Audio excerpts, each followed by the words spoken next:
आप देख रहे हैं क्लब एजुकेशन सेंटर और मैं हूं केवल आपके सामने। और इस खास एपिसोड में आपका हार्दिक स्वागत एवं अभिनंदन है। तो चलिए इस एपिसोड का शुरुआत करते हैं और आपके सामने प्रश्न है 47 नंबर। और यह बेहद ही महत्वपूर्ण है और एसएससी जीडी जैसे प्रतियोगी परीक्षाओं में यह बार बार प्रश्न पूछे जाते हैं, यानी निश्चित तौर पर महत्वपूर्ण है। तो इस तरह से प्रश्न कर रहा है कि 9 और 45 का तीसरा अनुपात क्या होगा, यानी तीसरे अनुपात की जो प्रश्न चर्चाएं कर रहा है। तो तीसरा अनुपात बराबर हम जानते हैं बी स्क्वायर अपन है, यानी तीसरा अनुपात बराबर में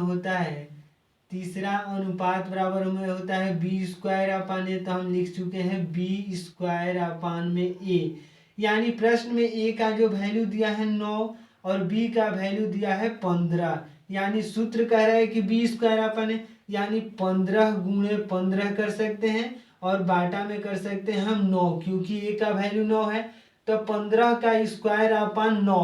तो इस तरह से जब हम 3 से इसको घटाएंगे तो यहाँ पर हो जाएगा 5 और यहाँ पर हो जाएगा 3 और फिर यहाँ पर जब 3 से घटाएंगे तो 5 हो जाएगा, यानी जब इसका जो होगा 5 गुणे 5, तो 5 गुणे 5 का मतलब होता है 25, यानी जो तीसरा अनुपात होगा, यानी तीसरे अनुपात की जब होंगी तो बातें तो 25 होगा, यानी जो उत्तर होगा 25।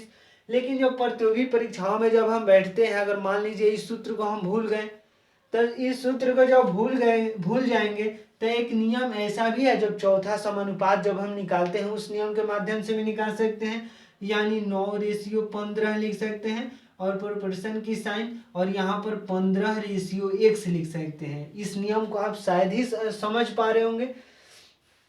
तो मतलब इस तरह के प्रश्न हम तमाम प्रश्नों को हल कर चुके हैं। तो इस तरह से जो सूत्र अगर हम भूल जाते हैं तो इसके माध्यम से भी तीसरा समानुपात निकाल सकते हैं, यानी तीसरा अनुपात निकाल सकते हैं।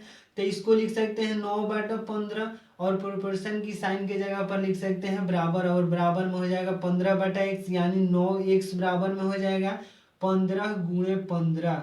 और x की जब बातें करेंगे तो x बराबर में हो जाएगा 15 गुणे 15 और बाटा में हो जाएगा 9, यानी जब 9 तीन से बार में कट गया और यहाँ पर हो जाएगा 5, फिर 3 से यहाँ पर कटेंगे तो हो जाएगा 5, यानी x बराबर में हो गया 25, यानी तीसरा समानुपात जो होगा 25 होगा।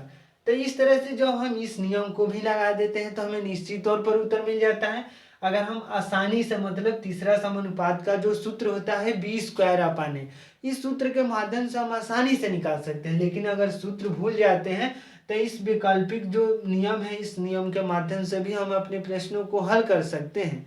तो आइए एक बार विकल्प को देख लेते हैं। और 47 नंबर प्रश्न है, तो 47 नंबर प्रश्न के विकल्प नंबर बी में दिया है 25, यानी विकल्प नंबर बी सही है। तो विकल्प नंबर बी 47 नंबर प्रश्न है, शायद आप देख पा रहे होंगे। तो इस तरह से हम 47 नंबर प्रश्न को हल कर चुके हैं। तो आज के इस खास एपिसोड में बस इतना ही। अगर आप हमारे चैनल के साथ नए जुड़े हैं तो हमारे चैनल को कर दीजिए सब्सक्राइब, ताकि हमारे द्वारा अपलोड किया गया हर वीडियो आपके पास सबसे पहले पहुंच जाए। तो धन्यवाद, थैंक यू।